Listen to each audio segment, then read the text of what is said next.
Good evening, ladies and gentlemen, and welcome to the Worcester Township Board of Supervisors work session for November 16th, 2022. Would you please join me in saying the Pledge of Allegiance?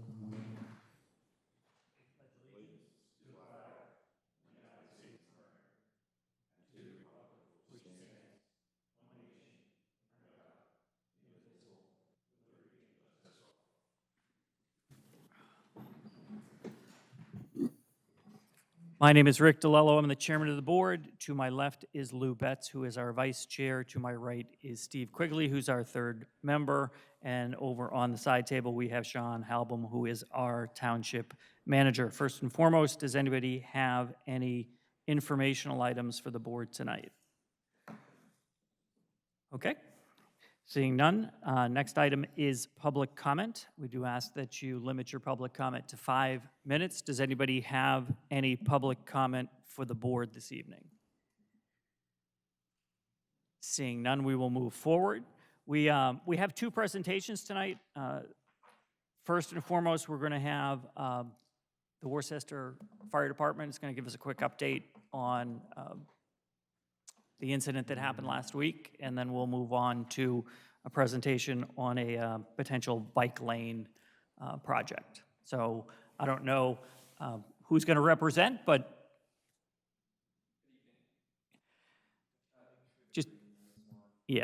just for the recording, make sure you got a green light there, and then kind of, if you touch it, it'll. So now we're good.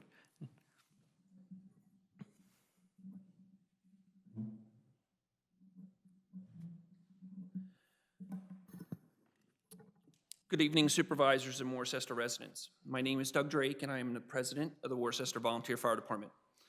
Members of the department and I are here tonight to update you on the status of the fire department. On November 10th, 2022, at approximately 10:07 a.m., the fire department was dispatched to the station for a fire alarm. Arriving members found a smoke condition in the building and ultimately a fire in our captain's cage, which is a storage room for our extra gear and equipment. The sprinkler system had activated and was keeping the fire in check. Chief Schimpf arrived and upgraded the response to a working building fire, bringing in mutual aid fire companies from Lower Providence, Narton, Skippack, Talmenton, Upper Gwynedd, Center Square, and North Penn, along with EMS and the State Police Fire Marshal. Lansdale covered a call during the fire for us. Crews made quick work and extinguished the fire, limiting the fire damage to the room of origin and contents. However, smoke traveled throughout the building, causing damage to all rooms. ServPro of Norristown was contacted and responded immediately to help clean up the damage. And as we had our meeting that evening, and our ladies auxiliary had their craft fair on Saturday. With the help of the firefighters from Upper Gwynedd and the township employees, we were able to make quick work of cleaning things up. The department was only out of service for a short period of time during the fire and immediately after. Thank you to Upper Gwynedd for covering us. Our insurance carrier is working with us and ServPro to get us back to as if it never happened, using their motto. We will be working over the next several weeks to clean everything and repair the damage, so pardon our appearance as we work through this. I would like to extend a personal thank you to the township manager, Sean Halbaum, and the employees who helped out or reached out, to the numerous businesses and fire departments for offering support during this trying time, to our ladies auxiliary who came out that day of and provided food for the members working, to ServPro and all their affiliates for jumping in and helping out in our time of need, to our community for supporting us now and always, and lastly, to the members of the Worcester Volunteer Fire Department for their unwavering commitment to service and their time to bringing us back from the ashes. Thank you for your time this evening. And if anybody has any questions.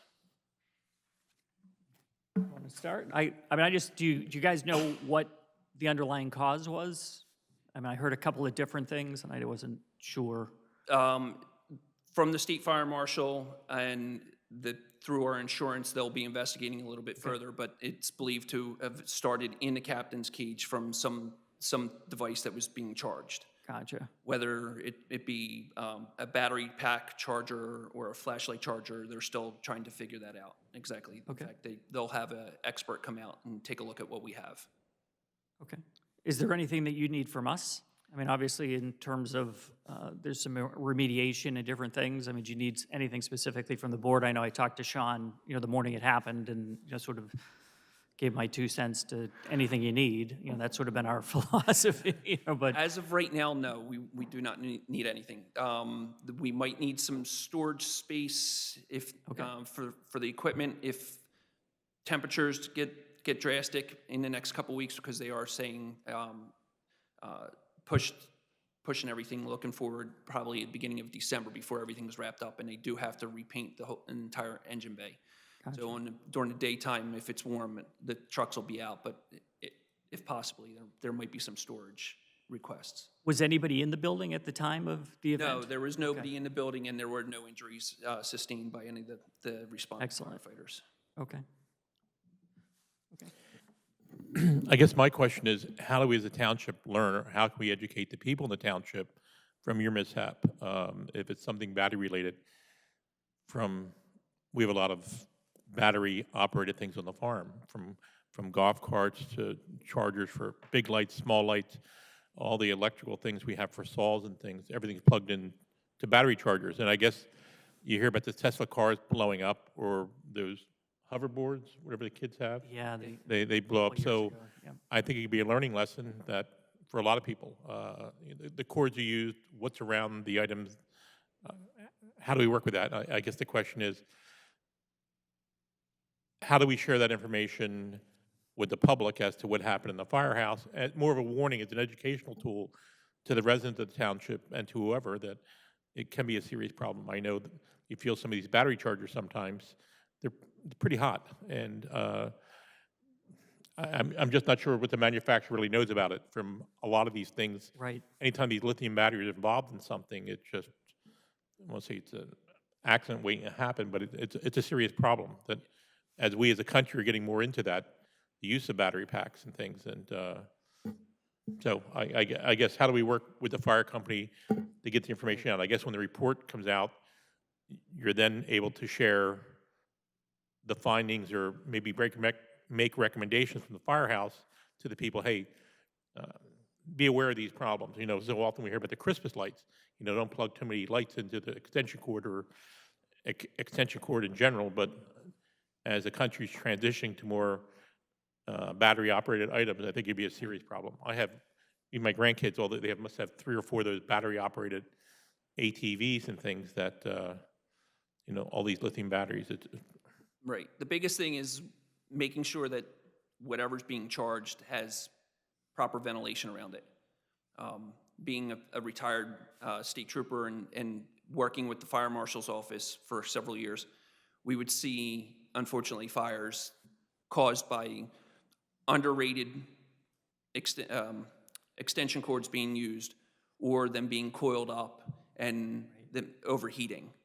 So the biggest thing right now is to recommend to everybody, just make sure you're using properly rated extension cords. With the colder temperatures coming up, don't plug your space heaters and that kind of stuff into the extension cords make sure that they're directly plugged into the wall sockets. And proper ventilation with those charging devices. Don't sleep with your phone charging under your pillow, that kind of thing. Because it needs ventilation, it needs that air movement to help cool it. But we will absolutely share our report from the insurance and the state fire marshal's office once a proper determination Is there any time frame, Doug, that you're looking that, I don't want the township to jump the gun. I guess we'd ask the question of you. Would it be a problem if the township put something out to the residents with the Christmas time coming up? I'm not sure, next newsletter going out, or just put a blurb out to the people, or just a warning, not mentioning the firehouse situation, but Right. what would you guys recommend?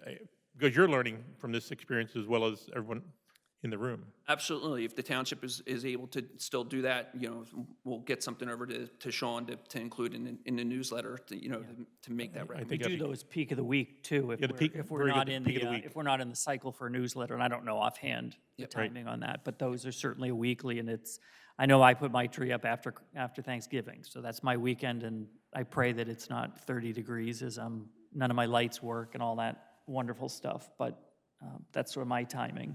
So maybe we can target next week on that, Sean. Yes. Okay, certainly glad to hear nobody was, nobody was hurt and all the good things, even though, a bad event, but, there's, better that, Doug, when you were addressing the storage of equipment, you're talking about the trucks, a temporary facility to hold the trucks? Yes, yeah, and again, it would just be if it's slated to be in the lower 40s, high 30s, we might need storage, something like that, just for the time being while that area is being worked on for the day. I mean, for the most part, it's warm, still staying warm during the day. We don't have to worry about that, and they are not doing work over the evening hours. So, Well, I think over the weekend, they're calling for 27 to 28 degrees at be night. a little cold they're not this working week. the weekend, so Pardon? Monday through Friday, so. Okay. Oh, just Monday, oh, when they're working, okay, gotcha. Yeah. I would just say communicate with Sean and anything they need, Sean, in terms of storage and those sorts of things. Anything that we can accommodate, certainly we want to do that. Okay. Thank you. Okay, thank you. Appreciate you guys coming out tonight to let us know. Thank you. Appreciate it. Thank you for your support.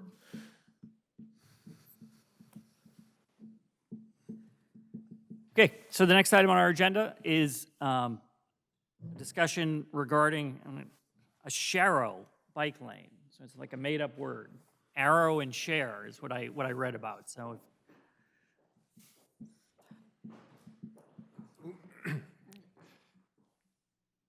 Good evening, supervisors. My name is Andrew Turner. I'm a transportation planner at the Montgomery County Planning Commission. And I'm here basically to do a quick presentation on the PennDOT resurfacing program.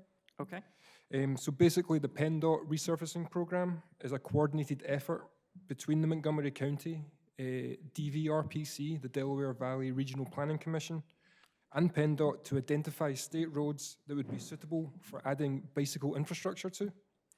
And is basically, they're identified on the PennDOT repaving schedule. So this project is based on existing cartways. It's nothing to do with construction, it's all just repaving. okay, So the first step in the process was the county reviewing the repaving schedule. Then this got filtered down through DVRPC and then finally PennDOT. Potshop Road and Berks Road, the State Road 3004, has been identified as a feasible location for sharrows. This determination was made considering the speed limit, the average daily traffic count, and then also the roadway width. As you said, sharrow is a combination of the word share and arrow, and they're basically markings on the road that inform drivers that they're sharing the road with bicyclists. So sharrows were deemed feasible on this section from Township Line Road to Skippack Pike. It's approximately 92,000 linear feet, and the roadway was deemed too narrow for full-out bike lanes, which are separated, lined areas of the road that are for bikes only. This stretch of road is actually part of the Bicycle PA Route S system. We also have a bike Montco plan at the county level. It is not identified as a priority route, but Skippack Pike is identified as a priority route on bike Montco. And then also part of the repaving project with PennDOT. The rest of State Road 3004 in West Norrington has been identified as well for sharrows and bike lanes. The section, so that's Burnside Avenue, and then Burnside Avenue, Potshot Road in West Norrington is not actually on next year's schedule, so that's not being considered at this time. So this is the second stage of the process. We met with Sean and John Nolan on the 18th of October, and we provided some follow-up information, which is the memo up on the projector here. And now we're here to answer any questions. It's important to note, although PennDOT will pay for the initial installation, as they repave it, they're obviously going to repave the road regardless of your decision. The township does need to write a bike lane request letter to PennDOT, and this is to acknowledge responsibility for maintaining the markings until the next PennDOT repaving schedule. Basically, this letter would provide a guarantee to PennDOT that the township is willing to maintain the paint and the sharrows. And also on this memo, we provided an example letter from Upper Providence, who were in this process a couple of years ago. So basically, this guarantee of the letter would then set the next step in motion, which is PennDOT would invest in the engineering and then would come up with the plans for Potshop and Berks Road for where the sharrows will be placed. Sharrows are approximately every 250 feet and every intersection, so there could be between 35 to 40 on each side of the road, so that's 70 to 80 in total. Yeah, if you have any questions, I can try my best to answer them. How many areas in the county are they putting these bike lanes in? Is it a major project? Through this specific project, so for 2023, it's State Road 3004 in Worcester, West Norton, and then there's also on Joshua Road in Whitemarsh. In previous years, they've been implemented on Morris Road, Upper Gwynedd. They've been in Bridgeport. There's been several places that this project has been put in. I could provide a list later.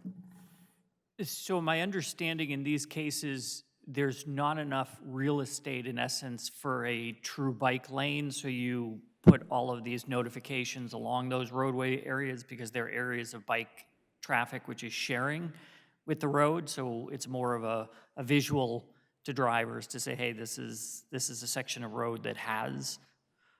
I mean, is that more what the case is? It's informationally for. Yes, it's meant to provide safety for the bicyclists and information for the drivers, and then I guess further down the line, the recognition creates a kind of culture where cyclists feel safer on roads. And they'd be looking to do this in 2023 in terms of, so this is, we're laying all the groundwork to do this in 2023? Yeah, for the repaving. The repaving, it depends on where you would be on the schedule, so it could be any time between spring So and... they do the repaving and they would sort of do the first painting with the repaving, and then we, as a township, would have the responsibility for future paintings? In between repavings. So in essence, every time PennDOT, the resurfacing effort comes again, they would repaint the sharrows. So it would be the maintenance in between. So the in-between. So if there are areas where, for whatever reason, we need to go out and touch up the paint, or we need to touch up areas sort of in between whatever the paving cycle would be, that's where we would have responsibility. Is that? Yeah. Okay. Not being a bicyclist, I guess a question is, does PennDOT track the number of accidents with a car and a bike accidents and the number of fatalities? Are there numbers out there? I believe there's some information at the regional level with DVRPC. PennDOT could potentially keep that as well, but I know there's definitely some at DVRPC level. I don't know what figures are off my top of my head. I could find out and email Sean with some links to that information.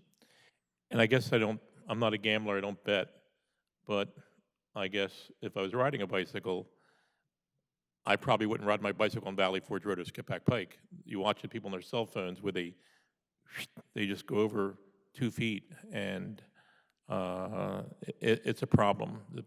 The attention of the people driving, they're not paying attention.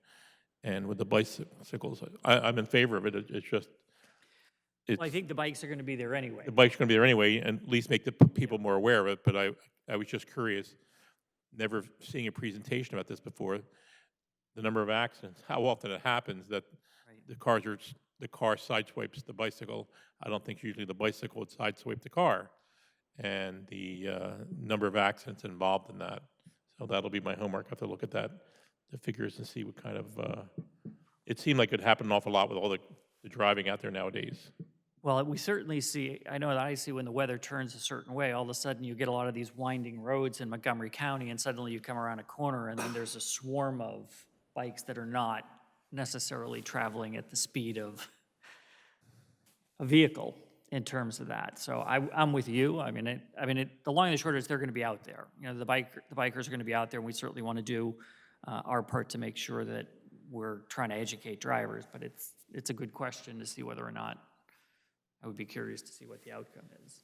Lou, you got any thoughts on the? I guess the county's calling the ball on where the roads are placed, where the painting's getting on, and, I mean, the township really has no say, they're just doing it. So we're just maintaining the paintwork by contract. Yeah, that would be the commitment from the township, and yeah. We don't have a say whether they go on that road, or that's a good road or a bad road. The county's calling the shots. Well, it's ultimately PennDOT that will be doing the engineering plans. Yeah, but it goes through those three steps of the county, then DVRPC, then PennDOT. Based on that red line, it's got to start and stop. So, I mean, they're riding their bikes township line, which isn't a dedicated bike road, and they're getting on this little red line and follow it down. So they stop. I mean, do they keep going? I mean, they're going to ride their bikes anyway. So, I mean, I see what the county's trying to do. They're trying to. It's kind of creating that visibility, and then with our bike Monco plan, it's piecemeal, and yeah. Accommodating the bicycle people, and I get it. I mean, there's nothing wrong with that. Whether it's dangerous or not is what it is, right? All three of us are all small business owners. For better or for worse. The legal aspect of it, do we have any liability in this issue because we are involved in paying the bill for the paint when there is an accident and it goes to court and the lawyer for the bicyclist who got hurt says, hey, the township has some fault here because they didn't make the lane wide enough, or they put it in the wrong spot, or it was on a windy road, or the location. I guess my question is, do we have any liability in the issue? It is PennDOT's road, so I think it would be the same kind of liability that you would have at the moment with PennDOT owning the road. PennDOT. So, I mean, they're state roads. It's a state road. Yes, this is something we did discuss at our initial meeting, and I since followed up with the solicitor on. I have to clarify a couple of things with him, but essentially PennDOT has endorsed these as an improvement. You know, based on their studies or research, they've found that these, you know, generally improve bicycle, you know, safety on these roadways. The only scenario I can think of where we might inherit liability is if we were to just ignore our obligation to keeping those lines painted.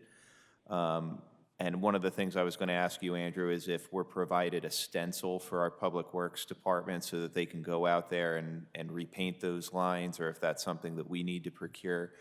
And I'll verify this with the solicitor, there should be no added liability for the township because we consented to a PennDOT endorsed plan for the County Planning Commission to connect bicycle routes.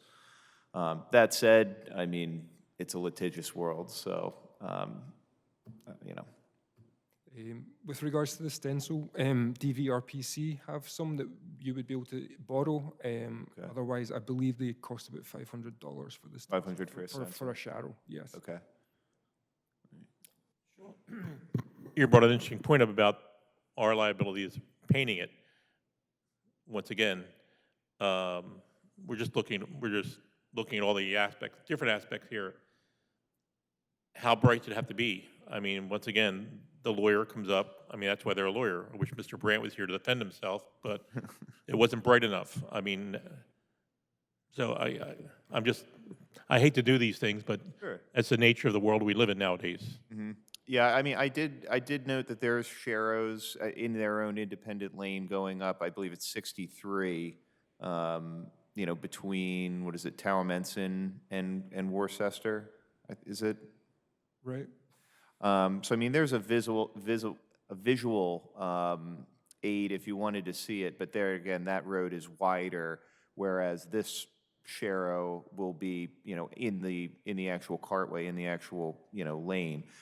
But yeah, I mean, I think Bob would have to weigh in on whether he felt that was something that we're inheriting liability on, but based on our conversations with, you know, surrounding, you know, government agencies, it doesn't appear like it's an idea that was just thought up without research as to its, you know, safety elements. Are electric bicycles allowed to ride in the bike lanes? As long as they abide by the speed limit, yeah, I mean, they're, I didn't know if that's a regulation that it's only for regular bicycles, not. I believe, and this is something that the motor code would address, but I believe that those, assisted electric bicycles or electric bicycles have a top speed limit. And after that top speed limit, then they would have to be licensed. I mean, Lou, you might know better than I do, but yeah, that's a growing issue. See, Mr. Betts, he's a mechanic. He doesn't think of these other things. He's just worried about the car and the PennDOT inspection stickers. I don't know if somebody's asked him to inspect an electric. If he was fixing bicycles, he'd be more worried about these things.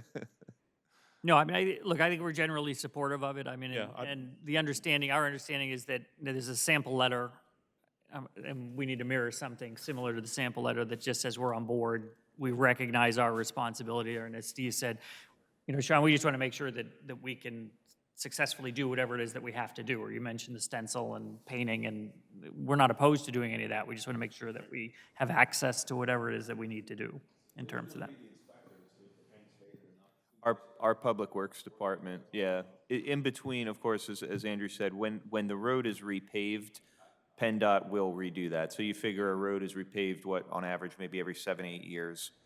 I think maybe once, maybe twice, depending on traffic patterns. Right. Between that time, we'd have to repaint these. Okay. Yeah, it's it's a lot to do with the weather as well, and because it's the traffic count is quite low, there's not going to be as much wear and tear as there would be obviously on a busier road. Right. But it's not like a bike lane where it's separate. The cars and trucks are going to be driving over the shadows, and then the paint actually lasts longer when it's been repaved as well. So you're starting off on the best foot essentially after PennDOT.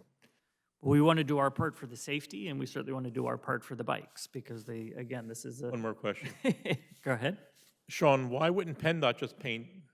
I mean, they're going to do the lanes. They hire the machine, the company come out with the computer on it that does all the line striping, and you pay PennDOT if they want the township to kick in money towards that, rather than our guys going out there. Do we do much line painting as it is? I don't know that we do. I mean, I don't know this for certain, but I'm sure that PennDOT just doesn't want to have to take on the oversight of watching all of these, backcountry roads, that they feel it's easier for the municipality to keep track of that, and they're probably just freeing themselves of, the time spent inspecting that. That's just my best guess. Okay. So maybe we'll have a subcommittee, and the vice chair can be responsible for those. Okay, so I'm good. I think we're good on our questions. I think we're supportive of it, certainly, and we'll advise Sean to do whatever we need to do. No, if the board wants to pursue this, the only thing I need is instruction to put that template letter together and send it to MCPC. Fair enough. All right. Works for me. All right, thanks very much. Andrew, for your time. thank you so much.